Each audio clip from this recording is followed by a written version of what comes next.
I mean, I'm a conspiracy theorist to a degree. Like when I connect dots that maybe shouldn't be connected, I don't know. But certain dots, like when I see that they put every black man in the movies in a dress at some point in their career, I'll be connecting them down like, wow, all these brothers gotta wear a dress. This happened to me. I'm doing a movie with Martin. Yeah.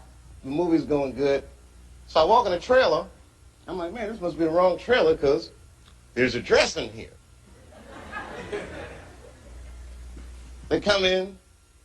The writer comes in. I think he's the writer. He's like, Dave, listen, we got this hilarious scene where Martin's sneaking out of jail. So he disguises you as a prostitute. And he put this dress on. And, what? The prostitute? Nah, I'm not doing that. I don't feel comfortable with that. That should have been in the discussion. What? You don't feel comfortable with it? I mean, it's a hilarious bit. All the greats have done it. So, well, if all the greats have done it, it's kind of hacky, right? You're right. So why don't we just not do it? Because I don't feel comfortable wearing a dress. Oh, come on, Dave, listen, we got it all set up. We're supposed to shoot. Every minute you waste costs this much money. You know, the pressure comes in. He said, I'm not wearing no dress, man. I'm funnier than a dress. Just give me something funny to say. I don't need to wear no dress to be funny. What am I, Milton Berle? You know, we're going like this. And then finally he's like, and he leaves. And then, like, the director comes, Dave, it really would be great if you wear the dress. What is wrong? What is this, Brokeback Mountain in here? So then,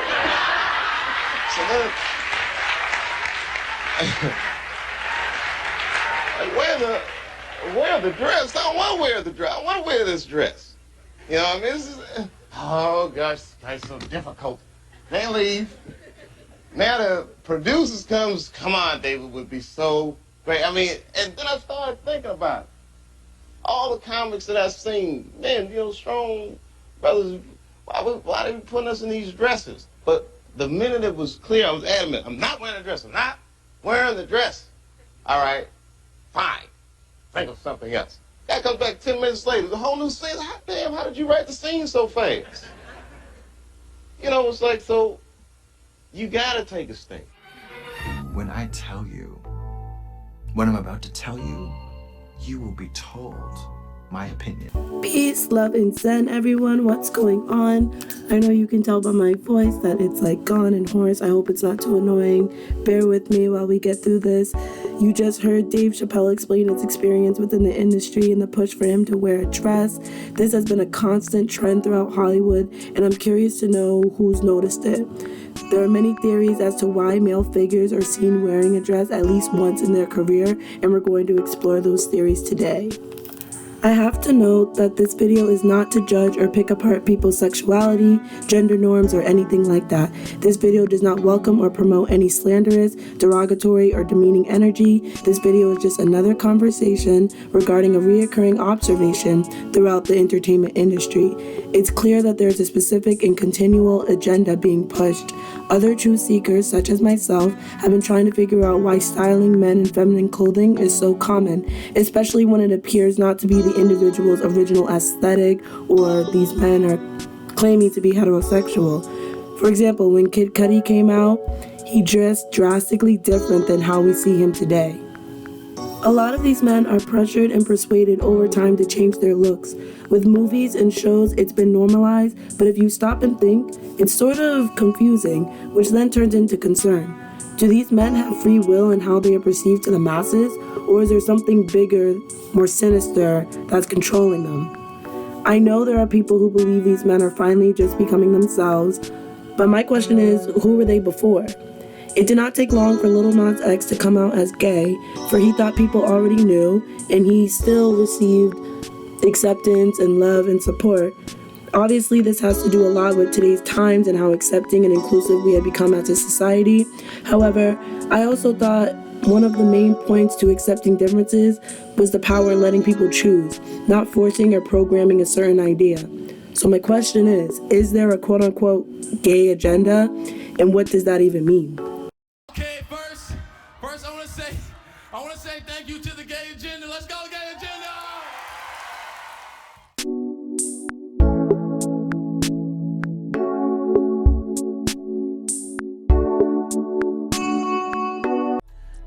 has been a thing since slavery days.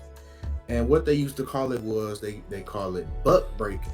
So let me read y'all something real fast on the origin of buck breaking. So it was mainly utilized by slave owners in the Caribbean. Buck breaking was used against male slaves who were seen as defiant. Now, the process involved the slave owner forcing the enslaved man to lower his pants and bend over a tree stump to ensure that his buttocks was propped up into the air. Now, the enslaved man would then be flogged severely. This would weaken him so that he would not be able to resist the rape that followed. The white slave owner would then proceed to rape the slave several times. Now, they did this in front of their wife. You can see down here in the last paragraph. It was often too difficult for them to integrate back into a society that had watched them being emasculated in front of their wife, children, and friends. Right? So that's the origin of buck breaking. They were doing these things right in front of their people, just like they're doing now. They're doing this with these black men in front of their fans, their family, everyone. So this happens in the subconscious mind. When you see these things happen, this goes on in the subconscious mind, especially with children. You know what I'm saying? You see these strong black men, bro, these strong presences in Hollywood. They always end up in a dress. It's kind of funny as well. It's funny, but it's not, because the order that they do it in, they always bring you the strong presence first. You always see, a strong black masculine man, right? That's how they always start. They weren't wearing dresses in high school. They weren't wearing dresses in middle school. They were always, masculine. So it's not about homosexuality, right? If that's what you like to wear, that's how you like to dress up, that's you. Do your thing. But we talking about straight black men. Look at what they're doing to them. Because when they enter Hollywood, they always start off as a masculine presence. But then look how they leave. Look how they leave the door. Look how they come in the door, and then look how they leave the door. Look how they leave the room.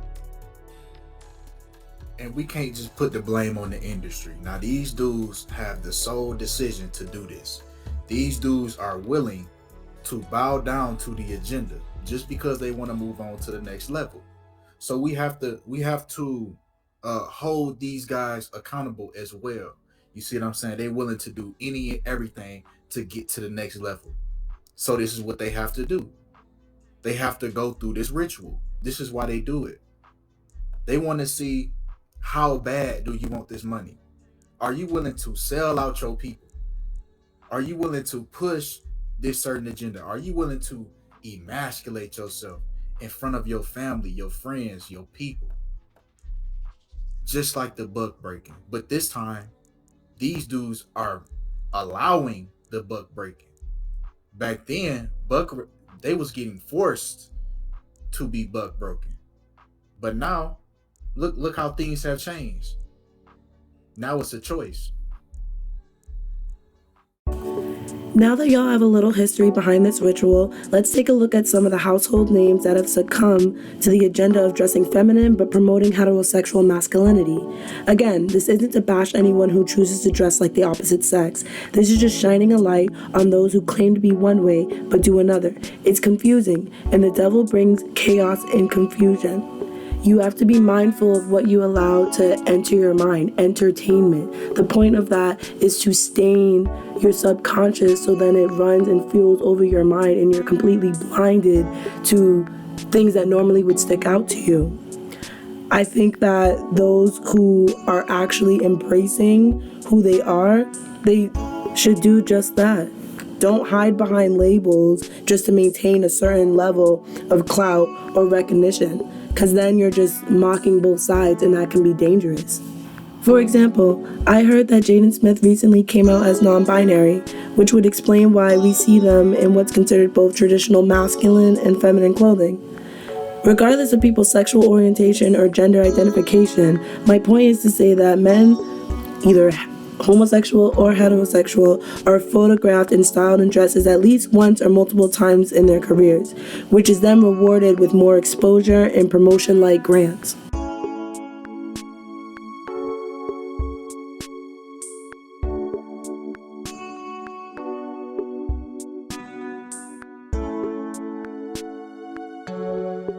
Spoke about that as a comedian. Black actors always, being asked to wear dresses. Have you ran into that? And what do you think about that whole Illuminati theory that people could put out there about that?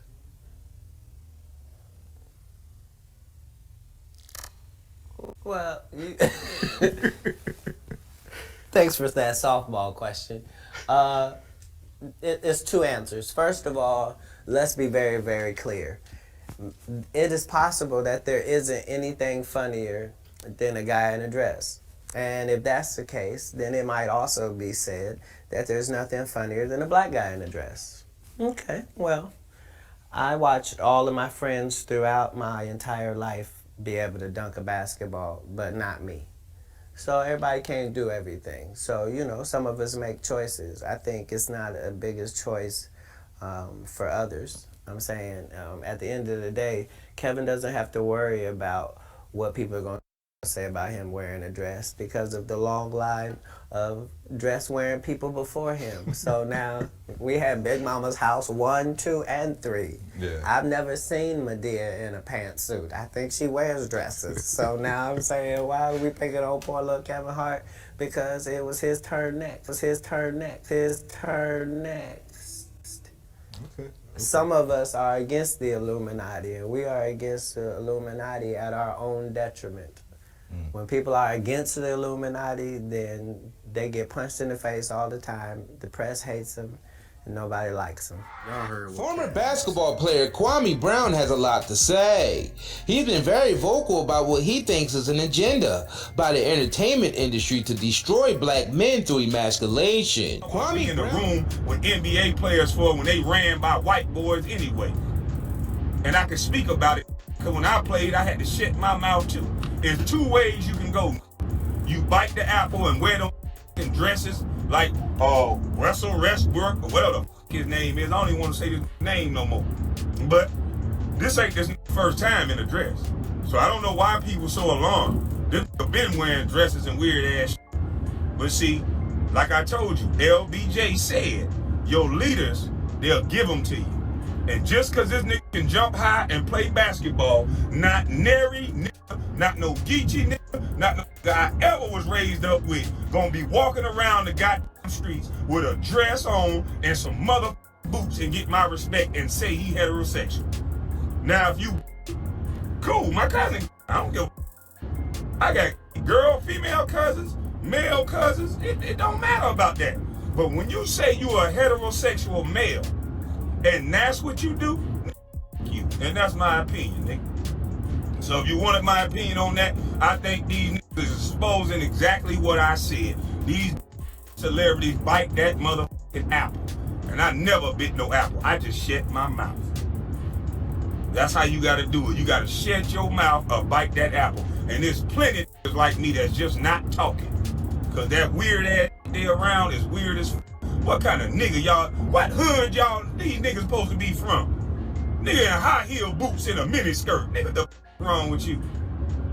Man, please. These are your leaders. This is just a congratulation. This is no hate. This is definitely a congratulations. Because whoever is on your PR team that got you to captivate the hearts and the minds of these children first, man, they did a hell of a job. They did a hell of a job sending you to these elementary schools, having you sing about Old Country Town Road in a song that everybody could like you for. And then you started to get bucket naked and slide on to the devil's you know what. So congratulations, my brother. You did see, because you're going to be enriched. See, you're going to be enriched beyond your wildest dreams, young man. Because, see, you are going to be pushed to the highest of the top, my brother. Yeah. Because you got the minds of the babies now. They sent you to the babies. Yeah. When you walk in, they cheer for you. Yeah. Somebody's child is cheering for you. And so, now that there's so many kids cheering for you, now we see the real you. And congratulations, my brother. Well, as you can see and you've heard from different people in the industry, the list goes on and on from all different walks of life. I don't know, some were hard to look at because you can just tell who doesn't mind going along with this and those who feel like they really didn't have a choice. But let me know what y'all think. Here's a few more examples and I'm out. We'll be getting into the bathtub ritual next, so stay tuned for that. Peace, love, and send. Thank y'all. God bless. Bye.